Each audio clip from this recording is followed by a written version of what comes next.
For those of you who are new to Mission Cure Patient Education webinar series, a warm welcome. Mission Cure is a 501c3 nonprofit organization established in 2017 to find effective therapies and treatments for pancreatitis.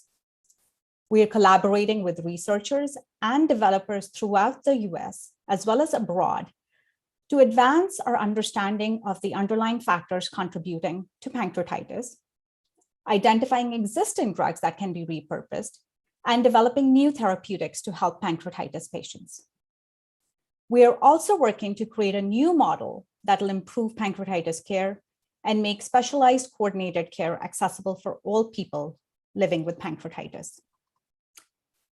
Our patient webinar series is already in its 4th year, and we want to give a special thanks to AbbVie, who has supported our program, including this webinar series, for all these years.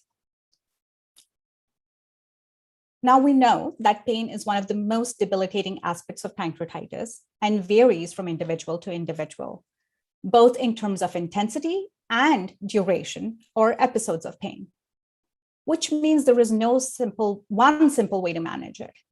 In fact, experts recommend a combination of pharmacological and non-pharmacological approaches to manage pain, and developing a specific plan that is tailored to each individual.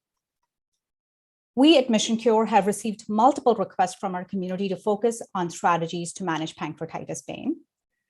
And so we have invited 2 fabulous speakers, an individual living with pancreatitis pain and a medical practitioner, to share evidence-based mindfulness strategies, one of the strategies that has worked for them to manage chronic pain. I'm delighted to welcome Eric Golden, a pancreatitis warrior who co-founded Mission Cure with his sister Megan, based on his own personal experience with chronic pancreatitis. And today, Eric will be leading a conversation about meditation for chronic pancreatitis pain with Dr. Christiane Wolf, a physician and an author. Her new book, Outsmart Your Pain, is just hitting bookshelves, and we're delighted to have her join us today. And so without further ado, I'll now turn it over to Eric, who will also introduce Christiana. Eric?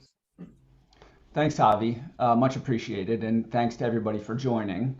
So I've been dealing with chronic pancreatitis for a bit over a decade now. Like many of the folks who are battling the disease, pain is definitely one of my major problems. I'm in pain a lot, nearly every day, and it can be severe. So in trying to learn as much as I could about the disease and figure out how best to live with it, pain was definitely a focus of mine. I'd heard a lot over the years about meditation and that there was some interesting science behind meditation helping all sorts of conditions. I must admit, though, I live in California now, which is pretty much kind of ground zero for meditation and mindfulness and activities like that. But I'm an East Coaster originally, and for a lot of years I was pretty skeptical. I thought that it didn't fit my type A personality, that I couldn't sit still for long enough, that I couldn't clear my mind, or whatever I thought meditation involved. But about 4 years ago, I decided to give it a shot, and I started with one of the commercial apps, Calm, but there's several of them out there that are really good, and started meditating 10, 15 minutes a day, and did that for the better part of a year. And I found that it was interesting and helpful. It wasn't specifically tailored towards pain, but I was glad I did it. Then somebody I worked with suggested I take a course called Mindfulness-Based Stress Reduction, MBSR for short. It's a course that was designed by John Kabat-Zinn at the University of Massachusetts Medical Center back in the 1970s, actually. It's an 8-week course. You meet in person, at least before COVID, it was in person, 3 hours a week. You read materials and discuss them, and then you meditate for 40 minutes a day, which incidentally is a long time to meditate every day. So I went to the course. I found that it really deepened my understanding of meditation and my kind of strategies for doing so. But then in the middle, there was a section on meditation for pain. And I had a bit of an aha moment during that section, and we'll get a chance to talk to you about that today. My teacher for that course was Dr. Christiane Wolf. And I found that she was not only a wise, but really just compassionate and very effective teacher, and really enjoyed the course and got a ton out of it. about a year ago, I learned that Christiana had actually written a book specifically about meditation and mindfulness for chronic pain. And I couldn't imagine my good fortune that the teacher who had taught me in person a mile from my house had written a book specifically about the most important subject for me. And it really has achieved some national acclaim. I then learned that Christiana was teaching a 4-week course on the same subject. So I bought the book, I read it instantly, and then I took the course. And with each of those steps, I learned more about what you can do to address pain. And it has been a very, very worthwhile experience for me, both in terms of how to deal with the sensation of pain, but maybe even more so, my mindset about living with pain and living with a disease like this. It is not a cure. I will say Mission Cure's mission is still intact. The Mission Cure staff does not need to retire after this webinar. But for me, it's been a very, very effective tool in dealing with this disease. So it is my great pleasure to introduce Dr. Christiane Wolf, who has been my teacher and really is a true expert in this subject. Christiana, thanks so much for joining us and welcome. Thank you. Thank you, Eric, so much. And I'm just so happy to be here and to share with your community. And I'm really just listening to you. It's just like, oh, that it really, it's really meaningful. Thank you. So your words are very meaningful to me. Well, you've had quite an impact in my life, and just to kind of get you started, I thought I'd just give you the opportunity to talk a little bit about your background and how what your perspective is on the subject of pain. Yeah, so how I got into this is quite interesting. So I'm a gynecologist by training, and actually an oncological gynecologist. So that's my medical background. And when I was working in the field, I was already a meditator. So I came across meditation when I was a teenager.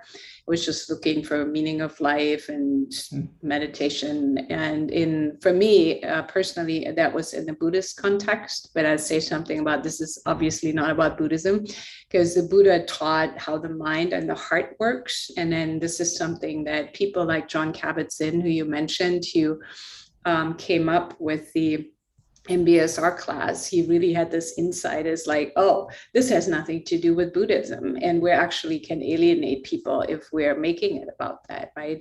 Because like feeling your breath or noticing that things are rising and passing away, that's not religion. And so for me, really working I noticed that my own meditation helped me to be with people in a different way, my patients in a different way, just with more spaciousness and being able to just sit with them, no matter where their course of their illness was taking them.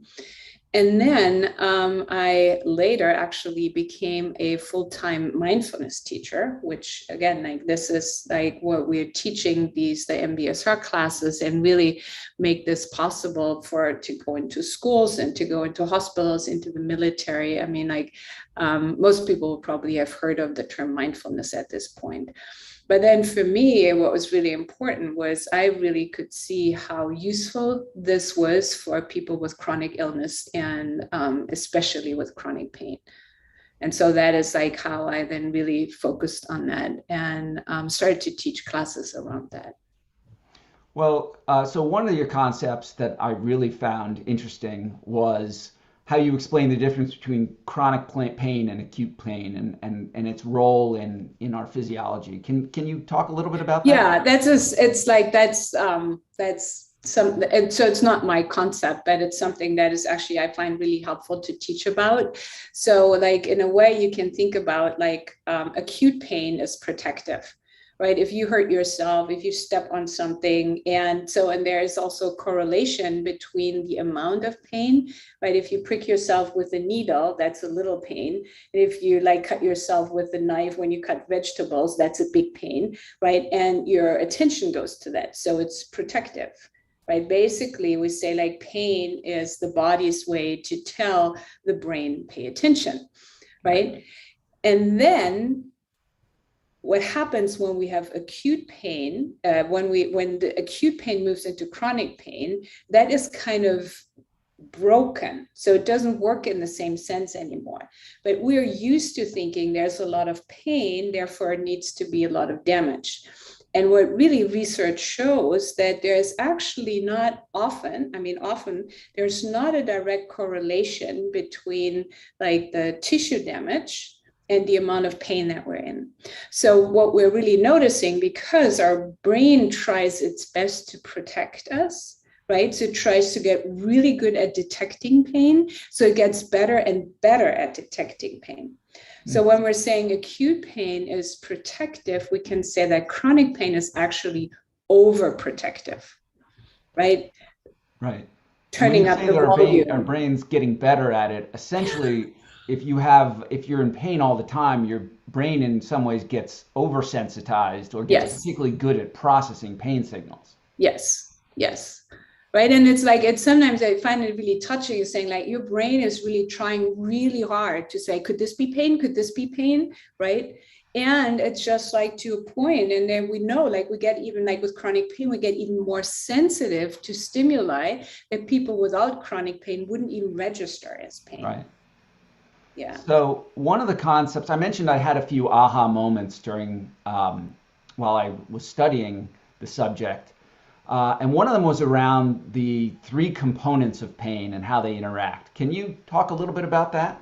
Yeah, so that is a super helpful concept, I think. So basically, we think of pain as pain, right? And it's this big unwieldy thing, and we don't want to go anywhere near it, right? Because it's unpleasant, of course, right? So what we're doing in mindfulness is really we start to say, okay, what is this that we actually call pain? And then we notice that, so we call like pain is a multi-phenomenal thing, right? So it has all these different aspects. And the three that we're breaking it down in mindfulness practice is the physical sensations, then what we call the emotions, which of course are partly in the body and partly in the mind, and then the story or the thoughts that we have around it, right? And so what we'll often see is when we're breaking it down and looking like, so right now, what is actually so bad in this moment? Or if we have had a pie chart, like what would be the biggest piece, right? Is it actually the physical sensations? And in my experience, often it is not. Very often when they go like, let me see. So is that the emotion? Am I just so frustrated or so anxious or so worried? Or is that the story that just goes crazy in my mind saying like, oh my God, if I feel like this right now, I wonder what it will be tomorrow or like two weeks, right? And it's racing away, which of course influences how we feel about it on an emotional level. And both of that influences how much we feel the physical pain. So this whole thing of pain gets bigger, and we learn practices how to go in and say like, okay, here's how I work with thoughts, and here's how I work with emotions, and here's how I work with physical sensations. And that makes it actually a lot more manageable. So here was my aha moment around that. And I think it was maybe right after I came home from the section you taught on that exact subject. So it instantly resonated with me because if you have chronic pancreatitis and you're in a huge amount of pain, you can really see the emotional aspect, which is often, it's that sort of, you're grimacing and your whole body tenses. And that's kind of, your emotional reaction to what's a fairly localized pain. So what I decided to do is I said, I'm going to try just for 10 seconds to suspend that reaction. And so I tried it instantly. This just turned into that. I just was able to relax. The sensation was exactly the same, but my reaction to it was very different. But instantly I felt really, it's almost like 90% better. Now, it's tough to keep that up when you're in a lot of pain for a long time. But what I decided is if I could keep it up for 10 seconds, I could learn to do it for 10 minutes. And hopefully eventually for 10 hours. So that was just immensely helpful to me. Yeah. Yeah. And that really describes like a concept that we have, or like we have like this like nifty little equation that I love to teach because it's so insightful. So we say like, we use the word suffering and pain interchangeably, but we can actually say, you've probably heard of the term pain is inevitable, suffering is optional. Right. And I always find that very dismissive, actually. I don't like that particular way because it's just like as if that was a choice, right? But here's another way to think about it. So we call it like suffering equals pain times resistance, or pain times worry. And so now for a moment, I'm just asking everybody, as you hear me say this, so is that your experience, your life experience with a pain, the pancreatitis or whatever pain that you have, when you have, there's a pain and you have a lot of either resistance against it, like what Eric was doing, like the, right? Or you want it a lot, what happens to suffering? Is that your experience that the pain, like the suffering goes up? Of course, right? I don't think there's a single person on earth who would say like, no, I don't feel anything, right? And so the same thing. So if there's a pain and for whatever reason, like it's not touched so much by the resistance or touched so much by the worry, right? So what happens is if pain is a constant, suffering goes down, right? And that is exactly what you're experiencing. And I find that is so empowering because right now in this moment, the pain is here. And of course, we try to do everything we can to make that pain go away and like mission cure, right? That is like what you're trying to figure out. But right now, the pain is here. So what we're really looking at is, so how can I take back control over something that feels really out of control? And that is one way how to work with our mind, how we can do this in this moment.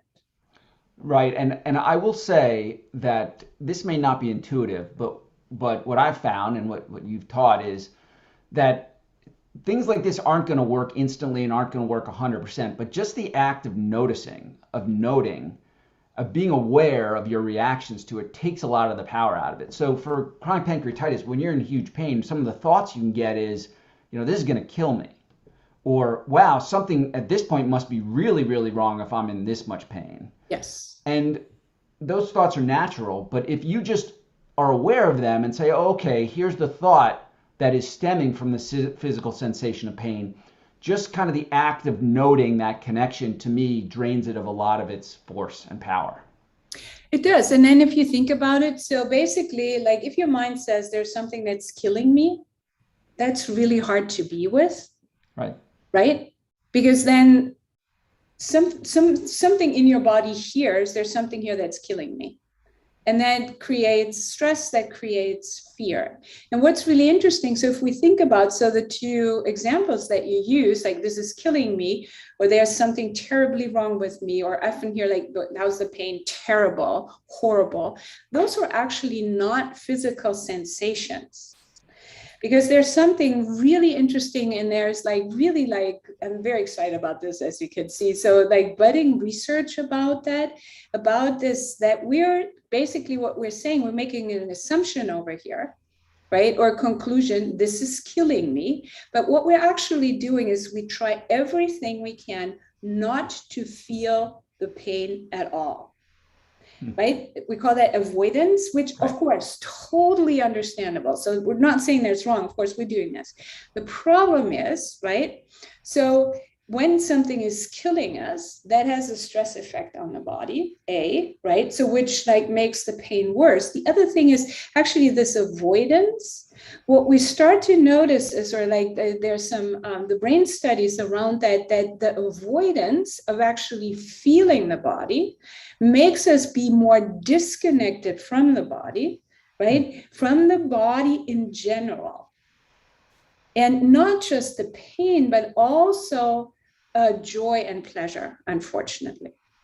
Right. And that is something that we often see is, right, people like who are really like have like chronic pain, like it often feels like the joy light gets dimmed, or they feel like I'm just numb and I can't really connect with things anymore.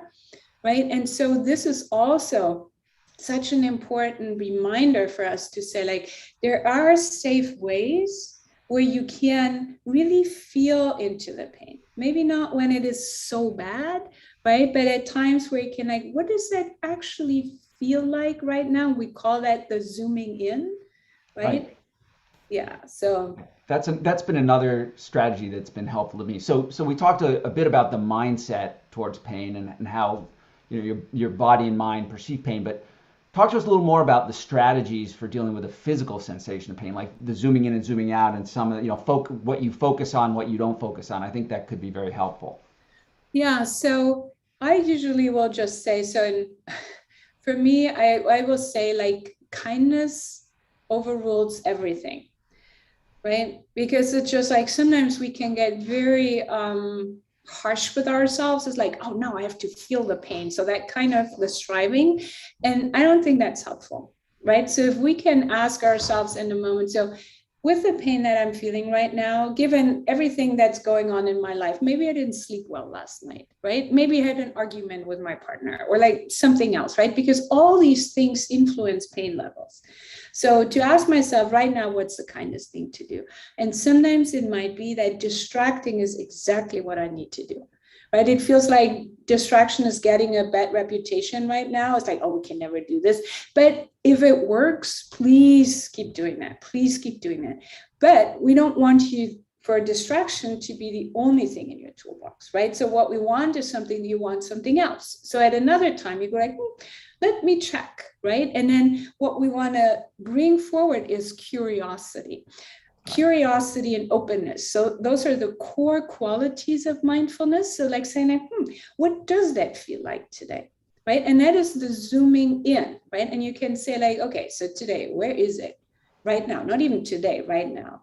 How big is it? What's the texture? Does it have a temperature? Does it have a color? Like, right? And then what we see, like, oh, okay, so now I'm with it. And oh, now it's a little bit different. Right. And with that, we start to see that pain actually is not always the same. That is sometimes a conclusion that we make kind of from over here, right? Because we only check in when the pain is really bad. So then we're kind of thinking the pain is always there. And I see that so often that people will say, like, now that I'm really checking in, I see, the pain is not always there. And can I notice how good it feels when the pain is not there? And then to see like, oh, right now it's like this, and then it's like this. And with that, I really retrain my system to see that it is changing and it is impermanent. And there's a lot of freedom in that. For me, just when you realize that it is changing, it's a bit of a relief, because you get stuck in a situation where you're in horrible pain and you think it's never going to end. And if you notice that it's just even changing slightly minute to minute, you can conceive that in 20 minutes it may be gone or much different. And I'll tell you, another one of the aha moments was something you taught about focus, which is you say, focus on a part of your body that is not in pain and maybe even feels pretty good. And it doesn't have to feel great. It could just be, you know what, this sweater or shirt, this cotton shirt against my skin, that feels kind of nice. Or there's a bit of a breeze on my face. And you just focus on that. And again, instantly, to me, the sensation of the pain, even bad pain, can go down by 30, 40, 50%. Yeah, thank you. Now, again, so that is also, so this idea, because we have to remember what the brain does, it focuses on the pain, right? Because you can see, like in evolution, actually keeping the body safe is the top priority, right? So anything, and then remember, our brain is trained to be attuned to acute pain. So we actually don't have a second system. It's kind of like the acute pain system is trying really hard to handle chronic pain, only that's not really working, right? As we talked earlier about. So to really to tune in and see what is here in this moment, right? And to see that I can actually, okay, so here's the pain. And then, but also to see like, what are the parts of the body that are not in pain? And I loved how you said, so like we can, so sometimes it feels like hard to notice something that is pleasant, Right. right? But usually people can separate between there's pain and there is no pain. So can you be aware at the same time there's an area of pain, and can you be aware of all the areas in the body right now that are not in pain? And that is kind of the zooming out, right? And often really saying like, oh, right, I mean, like it depends on, but like the pancreatitis pain is really quite located, right? And then sometimes it's like spread, like kind of spreading out, right? But there's still, chances are there are like big chunks of the body that are not in pain right now. And that is something that our brain kind of forgets, because it is like this, it zooms in. So you have to think about that. So there's the pain, and the attention goes around this. And what happens is it excludes everything else. And that's what it feels like, right? It can really feel there's just a pain and there's nothing left. And so what we're doing with this is we're including, saying like, oh, here are the parts that are not in pain, right? And there might be something that is pleasant, wow, at the same time while there's pain. And for me, that can work not just about how your body feels at any given moment, but that can work throughout the day. If you're feeling really lousy, if you're in a flare-up, you can definitely get into a mode of thinking that your life sucks, right? And one thing that what you've taught is helpful is you can also focus on parts of your day or parts of your life that don't suck, that are actually pretty good, even if it's, you know, something that you walk out to your backyard and it's a beautiful day and the sun's shining and your dog's playing in the grass, and that's a really pleasant moment. And just the fact that, yes, you're sick, you may be very sick, but if you focus on that moment, it just it reminds you, both kind of on a, you know, a very front of mind level, but also on a visceral level, that your life doesn't suck. You're just going through a difficult period. Yeah. Or even a difficult moment, right? So one thing that we also really break it down to, so mindfulness is about this moment, right? So can you be with this moment? And the answer is yes, because you are already doing it. So that is something that people often don't realize. When they say, I can do this, I can do this, I can do this. This is usually like thoughts about the future. Like, I can't do this if this goes on like this, right? But if we're kind of breaking like this, like our kind of connection with the past, why I'm having this and why I shouldn't be having this, and what we're going to happen tomorrow or next month or next year. But just to say, if we can just say like, how about right now? Right. And how about right now? I remember Vidyamala Birch, who's another meditation teacher who has been through a ton of physical pain herself. She, in describing her kind of own breakthrough, she says that she was lying in a hospital bed after a horrible car accident, and she said to herself, I'm never going to make it to morning. And then she said, and she was only 18 at the time or something, but she then said to herself, I don't need to make it till the morning. I need to make it to the next minute. That's all I need to concentrate on. And then really take it minute by minute. And just that perspective is what got her through, and then eventually convinced her to become a meditation teacher. Oh yeah, she's wonderful. She's really wonderful. Yeah, yeah. So there's just tons of parts of your books where I read it and I thought, I guess you think that if you have a disease like this, that there's a lot that's unique to the disease, and then you go on to think that there's a lot that's unique to your situation. But then I read parts of your book that was not specifically about pancreatitis, and think you really, really got it right. And one of them is the idea of this boom and bust cycle that we go through, which personally I definitely experienced. Can you describe that a bit? Yeah, so the boom and bust cycle is also something that every if you don't know the term, like when we describe it, it's just like, oh yeah, I probably do this. So the boom and bust cycle means like, so when you're in pain, there are things that you can't do, right? You have to take care of the pain. You're tired, like it's really hard, and so you have to put these things on hold. So and then you move into a period where the pain is less or the pain is gone. And you go like, oh my God, I feel amazing. Like I slept well. And now you're just like trying to get it all done. You're trying to catch up with the things that you've missed out before. Of course, what happens is that we're overdoing it, right?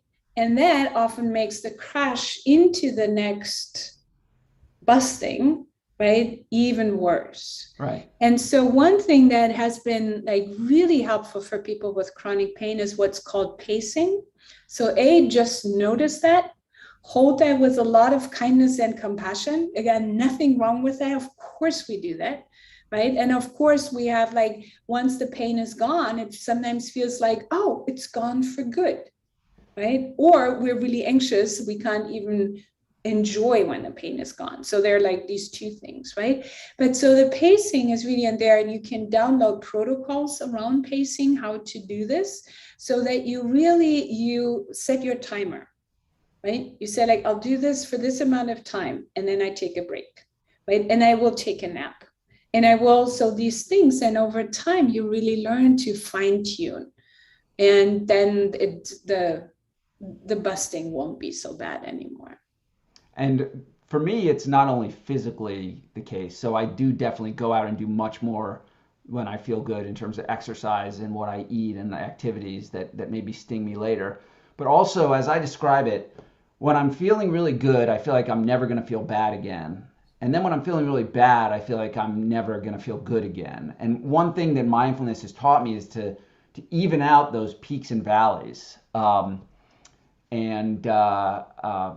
bit of a story in that regard. Another one of my aha moments is I was trying a new therapy suggested by my doctor. It was a medication plus antioxidants.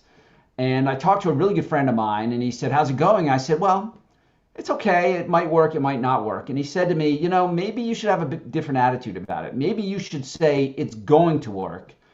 And that positive attitude may actually affect the outcome." And my first reaction was, yeah, that makes sense. I know that your attitude can affect outcomes and things like that. I mean, among other things, there's a placebo effect. But then I thought more and I said, the chance of any of these things working is maybe like 5 or 10%. And I don't want to be disappointed when it doesn't. I don't want that to affect my life. And then I went on and I said to him, really, I don't want whether I have this disease or don't have this disease to control my happiness. And that led to just a realization, like a commitment to myself, that I was going to try not to let my health, good or bad, affect my happiness. So then I read your book, and it's got a chapter called Stop Trying to Get Better, which I immediately smiled because I thought it was the same thing. But can you, and now that I've hopefully taken some of the controversy out of what you're going to say, can you kind of talk about that idea of stop trying to get better? Yeah, I know. I mean, might not be like for new mindfulness practitioners, because they go like, what are you talking about? Of course I want to get better. I mean, that's why I'm doing this. This is why I'm learning this. Totally fine, totally fine.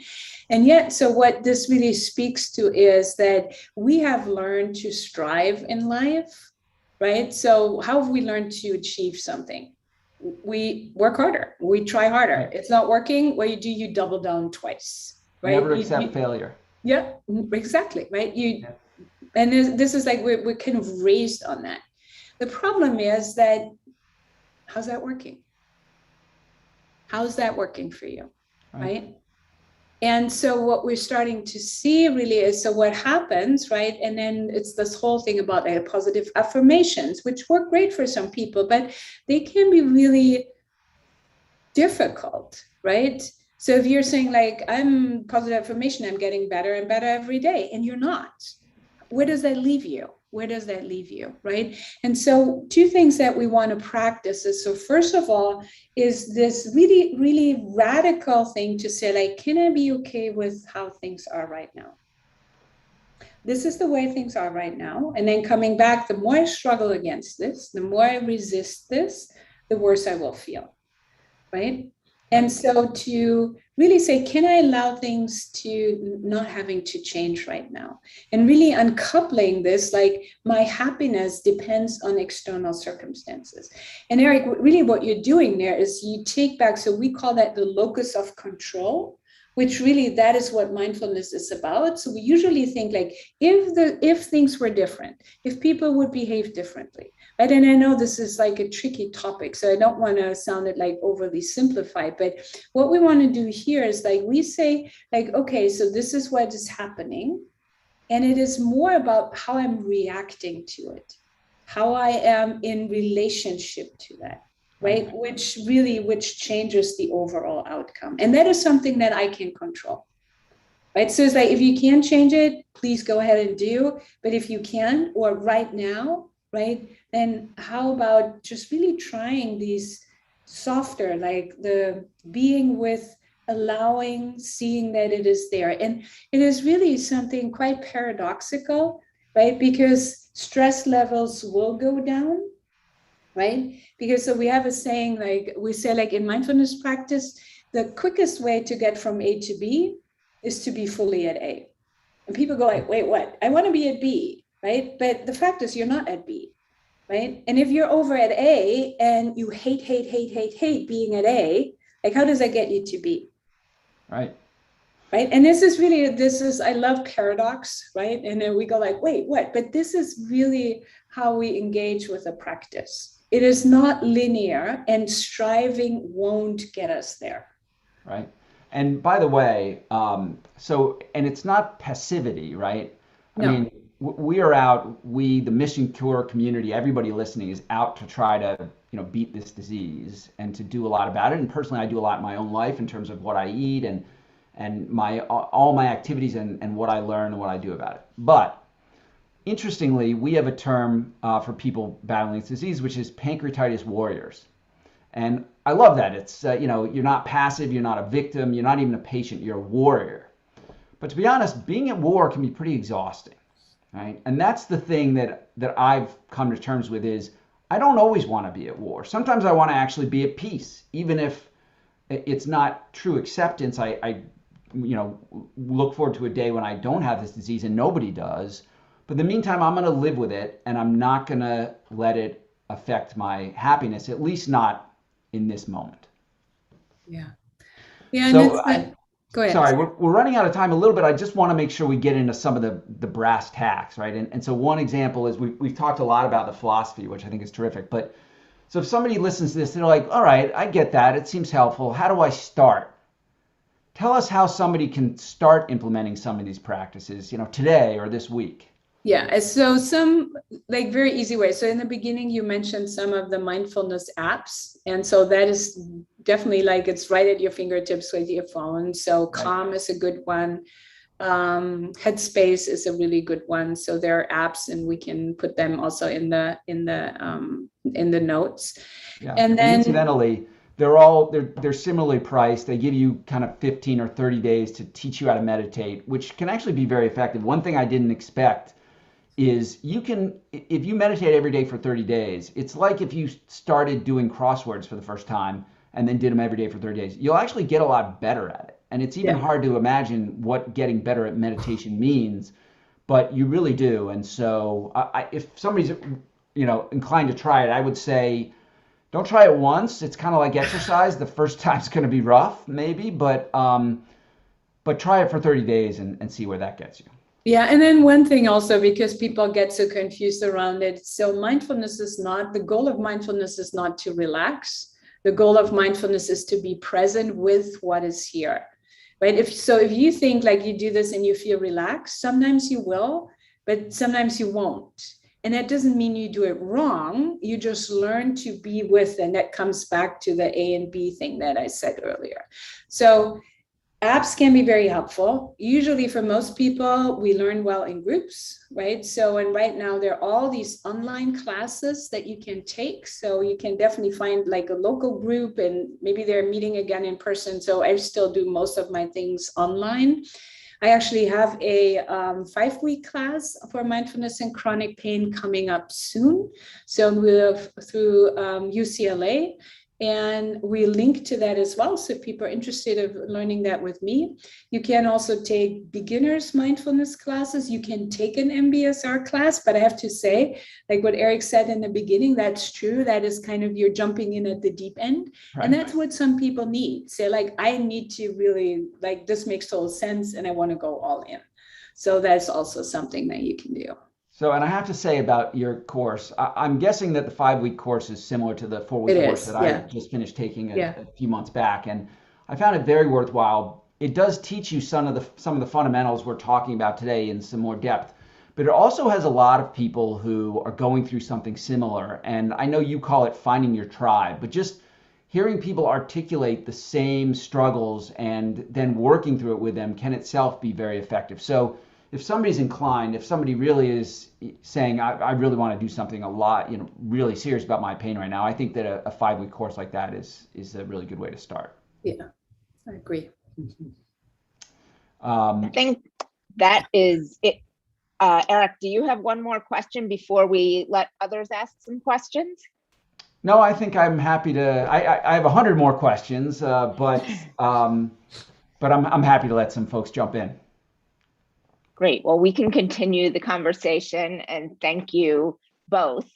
This has been amazing. I am Eric's big sister, Megan, co-founded Mission Cure with Eric. And one question we have here is, Eric, as you continue to practice meditation and mindfulness, in what way have your flares gotten easier to deal with? Well, I mean, there's a number of ways. One is just how I deal with myself during a flare, right? So it might not shorten a flare or make it better, but just applying some of these techniques really, as Christiana said, it lowers my suffering, if not my pain, and that can make a real difference. But also, I really do believe that your stress reaction to these sorts of things affects your health. And the more I'm able to remain mindful and calm and thoughtful about it, I think it really does shorten my flares. And I've had some, you can't generalize from this disease, right? But I've had some flares that instead of lasting 3 or 5 days, lasted 1 or 2, because I concentrated on self-care during it, and I really didn't let myself get too upset. So I think it can be helpful. I can't tell you, you'll avoid them entirely, but it'll arm you to maybe deal with them a little differently. And thank you. Here's another question for both of you, I think. Sometimes I feel like nothing is going to take my pain away, no matter what I try. How do you get past the skepticism when dealing with such a terrible disease? Christiana, you want to start? Yeah, so that is something we actually didn't really touch much on this call, but self-compassion is really a really helpful approach and a helpful practice. And so often people are cautious about self-compassion because they think it's self-pity or it's weak or it's giving up. It's not. It is basically you learn to be with yourself the way that you would be with your best friend, right?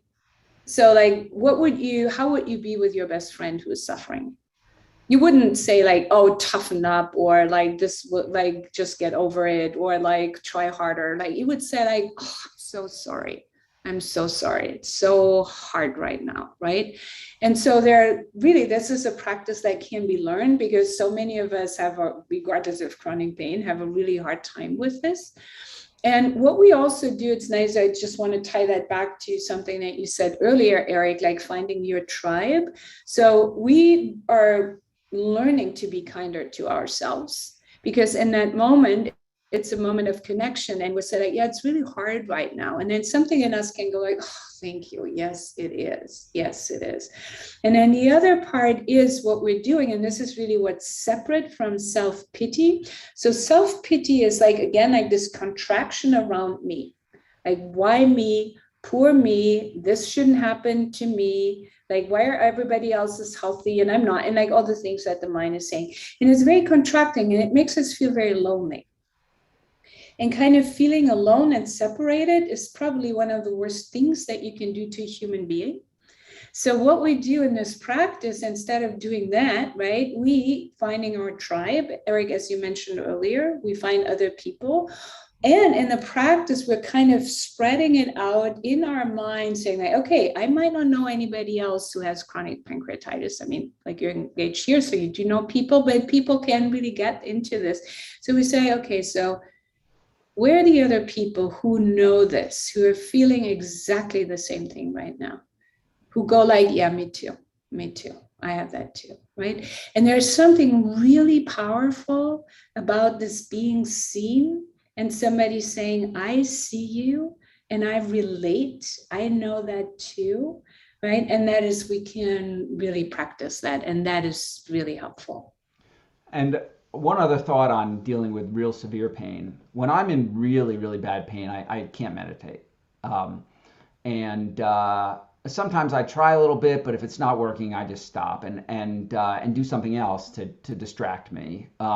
Or I do take medication when I need it. I've taken a lot less over the years, and I think partly due to this approach, but I do take it when needed. The one thing I want to just highlight is, and it took me a while to learn this, is really meditation is not about like doing something right or wrong. It's more like exercise, right? If you go out and exercise one day you could go for a 3-mile run and you just feel lousy, right? But you're still doing your body some good. It's just the act of doing it and trying that's helpful. And meditation's the same way. One day it's going to be easy. You're going to sit there. You're going to feel like the Buddha. The next day you're going to be jumpy and you're not going to be able to sit still at all. And one thing I've learned is it's okay.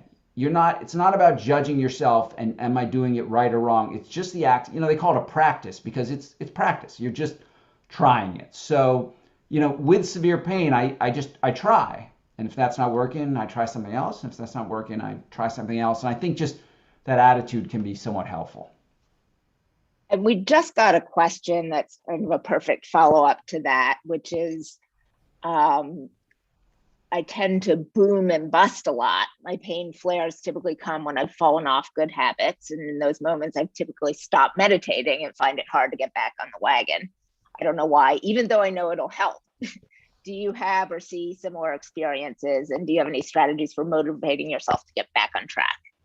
Oh, yeah. I just want to relate to that. Is so common. This is just, I hear that all the time, that people say, like, when I need it the most, I do it the least. Right. And that again can be really like a moment. Can you just notice that? Can you notice the internal struggle? And that is often what we don't want to feel. We're just like, right? Because what we feel often when we practice meditation, we're pausing and we start to feel things, and it can feel too much. Right? It's just like, I don't want to feel all that restlessness or that, like, how bad I'm actually feeling. And so one thing is, I would just really say, be very gentle with yourself. Trust that you will get back on the wagon when the time is right. Don't force yourself. And one thing that mindfulness doesn't have to be like the sitting still, like what we call meditation. Go for a mindful walk, right? Just notice right now, like here in LA, it's beautiful fall. So we have the foliage and the sun, and notice something that anchors you in the present moment that is not your body when you're in really bad pain, right? So that is something what you can see, what you can hear, feel your feet on the ground. And this can start to really anchor you back in this moment. And then when you're ready, you will start to meditate again. I have no doubt about that. And I think it's important to note that meditation is a form of mindfulness, but mindfulness is more than just meditation. As you just said, Christiana, there's other things you can do. I'll tell you, you have a part in your book about anger and its effect on illness. And I'm guessing a lot of other people with chronic pancreatitis find if you really get furious, you can get yourself into a flare-up almost immediately. And one thing that worked for me out of this whole mindfulness training is, because I don't think I ever had the worst temper, but I probably didn't have the best. And what I decided after studying this is, if I felt myself getting angry, I was just going to pause and I would say to myself, I'm going to take 1 minute. And if in 1 minute I still feel like getting angry, then I'll get angry. Well, 60 seconds later, I was already probably past whatever was angry. And it just certainly wasn't worth the effort. It wasn't worth the hassle to get myself angry. And so it was that kind of 1 minute of mindfulness. It was kind of a little trick that I've used that has been enormously effective. I think I've probably reduced the number of times I really lose my temper by maybe 95%. And that's just like one example of just noticing what you're doing and how that act itself can affect how you behave. Yeah, I love that. And then it's not only that your pancreas thanks you for it, right? But your surrounding do as well, right? So Right. Exactly. because we're not spilling. And so just want to add to that. So we are noticing the anger, right? And this is why anger gets such a bad rep. It's not the anger itself is not the problem, the spilling is, right? And the reacting and not making a choice. Like usually we don't choose to like, oh, now I yell at my kids, right? That's not how it works. And mindfulness is actually really effective with that. On top of just like, well, it's just an inflammation, and it, as you're really noticing, it immediately has a reverberation in your system. Yeah, I love that. And so 2 related questions, and then I'll Christiana, I'm going to give you a heads up for the one coming after, which is there any research that shows reduced intake of pain meds for individuals who practice mindfulness? But before that, how much time do I need to put into meditation or mindfulness every day to achieve an improvement? And related, how long does it take, like in terms of weeks or months, to learn these skills? Do you want to say something from your experience, Eric? Sure, you're definitely the expert, but I would say from me, even meditating for 10 minutes a day, 10 to 15 minutes a day, for me made a difference. And as I said, just doing it 10 to 15 minutes a day for a month, I found at the end of the month, I was just much better at it and got a lot more out of it. I would say for me also, you do need to do it consistently, like anything else. Again, it's like exercise. If you're going to learn to run, you can't run once a week and really, get your cardiovascular system to the place you need to. You got to run almost every day for at least some period. Now, I don't meditate every day now. I do try to be mindful every day, but to me, I would say if you can devote 30 to 60 days to meditating 10 minutes a day, that you will see, I would predict that you will see some really interesting results on the far side of that.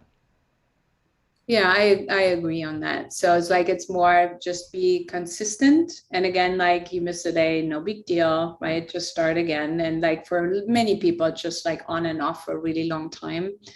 And just, I love the running example. It depends on what you want from it, right? And so like this call of like, know your why, like I think goes a really long way. Like, are you willing, like, do you have 10 minutes a day, right? Maybe not everybody has like 45 minutes a day to meditate, but you have 10 minutes. And if you feel like, oh, 10 minutes is driving you crazy, do 5 minutes. Right? Or really like incorporate that with movement. I have people, and again, like it's not like be more effective checking 2 things of the box at the same time, like do it while you're on the treadmill, right? So just be really mindful. And so sometimes, because people will, as you said in the beginning, you thought you couldn't sit still. A lot of people feel like they can't sit still. Right. And especially, as I said earlier, then we start to feel all these things, right? And things are catching up with us. And we might not always be ready to do that, or to do it in really small doses. Yeah. We're going to have to wrap up. I don't know, Christiana, if you can give a quick answer to the question of, is the research on reducing pain medications by practicing mindfulness? And then if either of you has a very quick concluding remark. Megan, thank you. I'm actually not aware that there's research on that, but just like my anecdotal research over the years working with people is, we're definitely not anti-medication. Medication is awesome. We're so grateful for pain medication. And what I've seen over and over, and I think, Eric, you mentioned that actually earlier too, is you can often reduce, and that is something that I love people, because they have so many side effects, reduce it, and then be mindful of what you need. And over time, people, like a lot of people need a lot less. Yeah.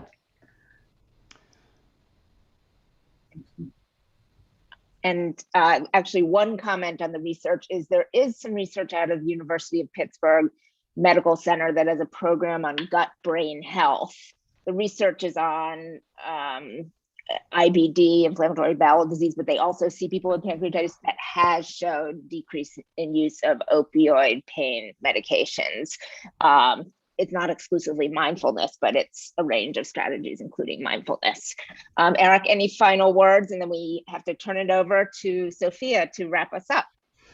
Yes, I have 2 final words. First is, thank you so much, Christiana. As I mentioned, you really, your teachings have really helped me in dealing with this very challenging situation. And I hope it's helpful to some of the folks listening.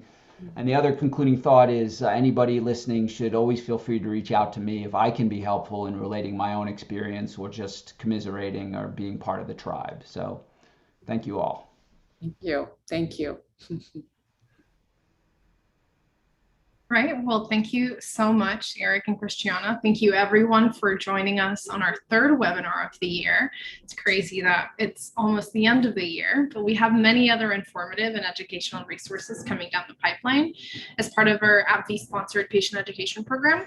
So please stay in contact with us. I'm actually going to pull up a slide so that you can see how to stay in touch with us. Here we go. There we go. And so you can stay in contact with us via our website on social media platforms. And I would like to say a heartfelt thank you to Dr. Christiane Wolf for sharing her expertise with us. And thank you so much also, Eric, for providing very much needed patient perspective. For all of our attendees, thank you so much for coming. We'd also like to ask you to fill out this survey after you leave the webinar. It'll pop out automatically on your browser. So it really only takes a few minutes to complete, and it really helps us in narrowing down on what content we should be putting up in these webinars. And the survey is also completely anonymous. So if you're asking for any resources for us to send you, please include your email so we can send it to you. Otherwise, we won't know who you are. And as far as logistics go, we've got some questions. You will be receiving a recording of this webinar as well as a link to purchase Dr. Christiana's book. It's called Outsmart Your Pain, Mindfulness and Self-Compassion to help you leave chronic pain behind. You will get the link to be able to purchase that if you're interested in learning more about the topic.